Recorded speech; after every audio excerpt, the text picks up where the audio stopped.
Good evening, ladies and gentlemen. What are some of the options available for Raila Amolo Odinga after the collapse of NASA coalition?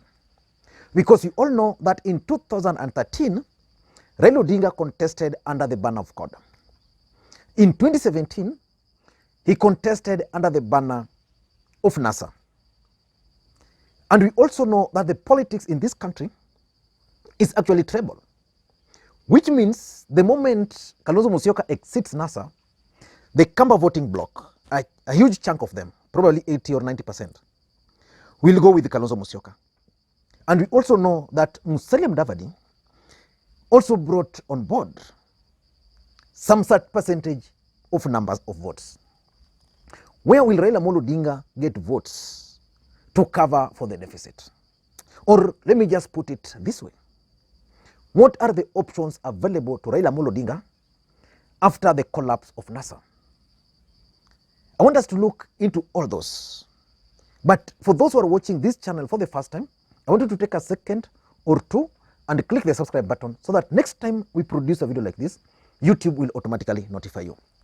And to the subscribers, I want to continue thanking you guys for your continued support. Now it's a bit late and I'm actually recording outside my office or my studio because there are no lights and it's late. It's around 7, a few minutes to 7. So I want to be very brief so that we are not caught up with the darkness. So I want us to go straight. And for those watching the channel for the first time, please take a second or two and click the subscribe button. And again, I want to appeal to those who have not yet joined the membership. Please do. That's the only way you can support this channel. I know so many people have been asking me whether they can join through M-Pesa. It's not possible as at now. But that's not the most important thing. The most important thing is the support you give this channel, which I really appreciate. And for those who can give thumbs up, please give the thumbs up. For those who can share the video, please share the video. Let me be very brief today. What are the options available for Raila Amolo Odinga? Because we all know that politics is a game of numbers. The exit of Kalonzo would mean the exit of Kamba votes. But is it possible that Raila Odinga, Kalonzo Musyoka and others also collapse NASA as a strategy to deal with the Musalia Mudavadi, who is proving to be difficult? Or is it possible that these guys decided to collapse NASA so that they can start again a new formation? In my view, Raila Odinga has these options. The first option is to focus his energy on the mountain. Raila must start facing Mount Kenya. There's a notion in this country that Raila Odinga cannot get the support of the larger Mount Kenya region. This is actually reinforced by the kind of negative propaganda against Raila Amolo Odinga over the years, for the past 15 years. To an extent that there are people who are going to vote for the first time, but in their entire life, they've always been told that Raila Odinga is a bad man. So Raila Odinga must focus on the larger Mount Kenya region and how he's going to change that narrative. And again, as he's trying to focus on the larger Mount Kenya region, he must be alive to the fact that he's going to face serious challenges or headache. The first challenge he's going to face in the larger Mount Kenya region is the determination by the Deputy President William Samoei Ruto to retain that voting bloc. As a matter of fact, William Ruto has invested heavily in the larger Mount Kenya region. No any other region has he invested compared to the larger Mount Kenya region. So he's doing everything possible to ensure that when we go to the polls in 2022, he's going to win that support. So Raila Odinga must go there knowing so well that the Deputy President is actually determined to retain that support base. So which means for him to win over, he must appeal to them. He must come up with propaganda which can convince the people the way the people are convinced that he's a bad guy. He must convince the people that he's actually the best guy. The other thing which he has to deal with is the Jubilee failures. So he has to deal with the William Ruto determination, the negative campaign, the Cambridge Analytica, what it told the people there. Jubilee failures is another thing he must be prepared to deal with before even embarking on the larger Mount Kenya region. Has Jubilee government failed? If it has failed, how is he going to approach that and tell the people of the larger Mount Kenya region that the government they supported failed? And if Jubilee has not failed, and the projects they have done, how is he going to tell the people of the larger Mount Kenya region that in the first term of Jubilee rule, probably Jubilee government embarked on stealing, and that when he joined President Uhuru Kenyatta, then at least there are certain changes. So Raila Amolo Odinga must figure out how he's going to deal with Jubilee failures. And the last thing, which is actually the elephant in the room before he heads to the larger Mount Kenya region, is that politics is local. As we speak today, there's a perception that William Ruto is controlling the larger Mount Kenya region. He has been winning, including the latest Kiamba. And you know, politics is local. Those who want to contest serious candidates, their first choice would be the dominant party. So if they view William Ruto's party, UDA, as the dominant party, so most of them will shy away from joining Raila Amolo Odinga and join the UDA party. So Raila Odinga must figure out how is he going to deal with the local politics there. Those who want to join him, but they can't join him. Let me give you an example. Wamushomba would have really wanted to stick with the President Uhuru Kenyatta, but the ground is hostile to her. Ketu Aruguru would have wanted a situation where she participates in President Uhuru Kenyatta's side. Again, that's not happening. There's so many other examples. So he must figure out how he's going to deal with the local politics. So the first option for Raila Amolo Odinga is the larger Mount Kenya region. How is he going to win their support? Because winning the support of the larger Mount Kenya region would mean if Kalonzo goes with 2 million, Raila Odinga must get 2 million from the larger Mount Kenya region. If Mudavadi goes with 500,000 or even 1 million, Raila Odinga must get either 500 or 1 million. Central Kenya is the only ground for him. The second option for him is to craft a new super alliance. Raila Odinga, from my understanding, has actually embarked on a campaign trail. He was in Migori today. I think he will be in Kisii tomorrow for some burial. On Tuesday, he has a leaders meeting with the Kisii leadership. Then from there, he will be going to Kakamega and I think Trans Nzoia. Then from there, he's supposed to go to the coastal region, go to Turkana, his support base. What he's trying to do is to craft an alliance. And this alliance Raila Odinga is crafting is actually not going to be regional alliance. It's going to be more kind of devolved. So we'll have more people forming this kind of alliance. Let's say Joho joining, Oparanya joining, Matiang'i joining. You go there, you find in Masai Land someone like maybe Ole Lenku joining. So it's going to be a mixture. But that super alliance is what is going to save him. In the hope that, for example, if he'll team up with Ngilu and Alfred Mutua in Ukambani, then these guys should be able to deliver votes. Otherwise, if they can't be able to deliver votes, then there will be no need for him to craft alliance with these people. Raila Odinga is a veteran in politics. He's always thriving under very difficult circumstances. As we speak today, Raila Odinga is under a very difficult circumstance. So that's the second option. The third option, which I think can sell, is this idea of Mandela moment or transitional candidate. Raila Odinga must come up with a campaign strategy. And this campaign strategy must make him the Mandela of Kenya. Someone is going to serve for one term, fix the country, and exit. That Mandela moment will encourage most people who wants to run for the presidency in 2022 to actually support him. Because the only way you can become a president of the Republic of Kenya is if you have the support.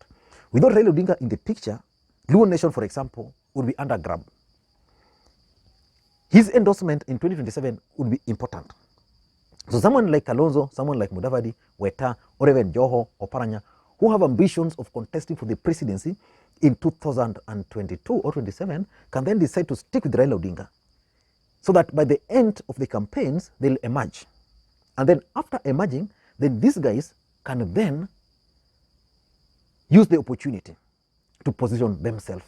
Someone like Matiang'i has a better chance in that regard. So he must figure out how he's going to come up with a campaign message of being a Mandela moment or transitional candidate. Being a Mandela moment would mean even the people of the larger Mount Kenya region can actually re-strategize and figure out that without Raila Odinga in the picture, if we support him, then in 2027 we can make a comeback. But with Ruto becoming the president, it makes it very difficult for other people. It makes it difficult for Kalonzo Musyoka. It makes it difficult for Gideon Moi. It even makes it more difficult for someone like Alfred Mutua. It makes it even more difficult for someone like Hassan Joho, because Ruto will serve for 10 years. Within those 10 years, he shall have crafted a new formation or someone else to succeed him. The fourth thing Raila must do is figure out and work backwards towards a runoff. Because if all these guys are exiting NASA and they're going to be presidential candidates, it's going to be difficult for Ruto to get 50 plus 1%. It's going to be difficult for Raila Odinga to get 50 plus 1%. None of these other guys will be able to get 50 plus 1% of the votes. So that will mean that a runoff, ndio itaamua. People will go for a runoff. And if Kenyans will be going for a runoff and Raila Odinga is number 2, how is he going to win the support of Kambas? How is he going to win the support of Luyas? Only one option, convincing them that he's only going to go for 1 term.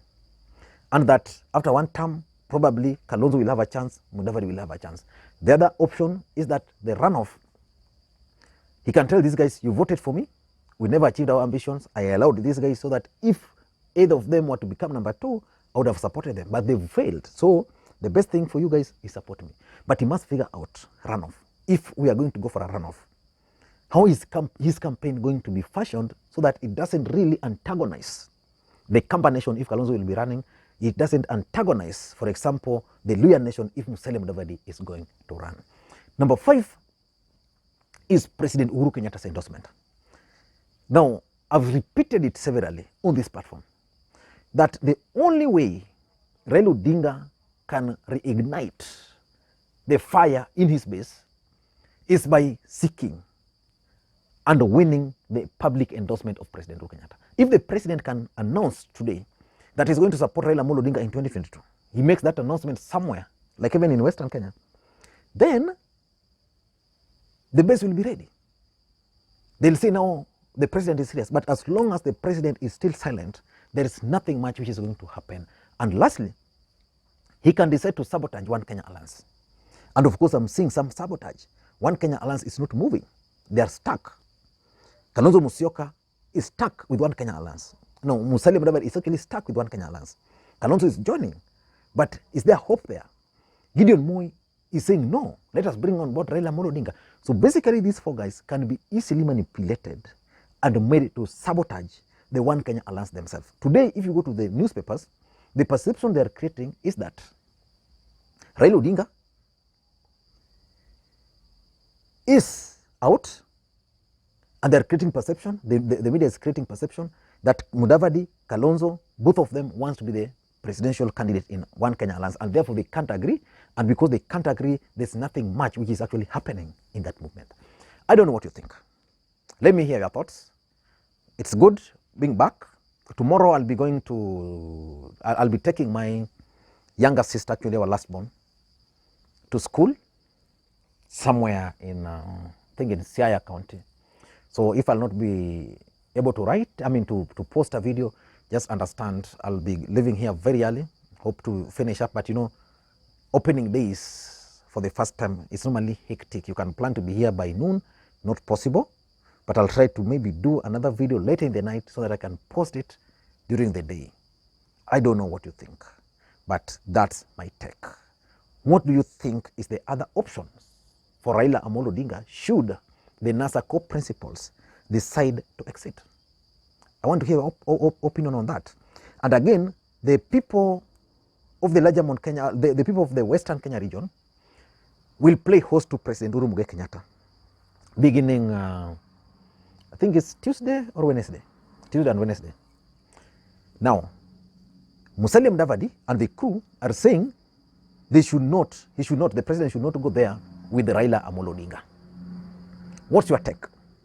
Why do you think Musalia Mudavadi doesn't want Raila Odinga to join President Uhuru Kenyatta in the larger Western Kenya region? Because Raila Odinga is a Kenyan. You can't tell me that the president will be visiting Western Kenya and the only people who will accompany the president are leaders from that region. If there will be leaders meeting, then okay, Raila should not be able to attend. But just public forums, and if the president will invite him, then definitely he's likely to attend. I don't know, but these guys don't want him. Why do you think they don't want him to attend? Let me read your comment, because that's probably one of our next topic for discussion.